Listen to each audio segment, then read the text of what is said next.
for the detection of the performance of the white and grey ball press.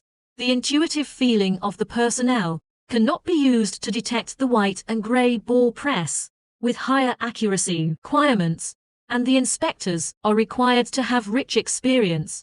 A large number of inspection work is carried out with instruments and tools. Because the principle and type of instruments and tools are different, it can be divided into general measuring tools, special measuring tools, ball press instruments and meters, optical instruments and electronic instruments. This is the use of electrical, magnetic, light, sound, heat, and other physical quantities through the workpiece, caused by changes to detect the technical status of the ball press, is a method.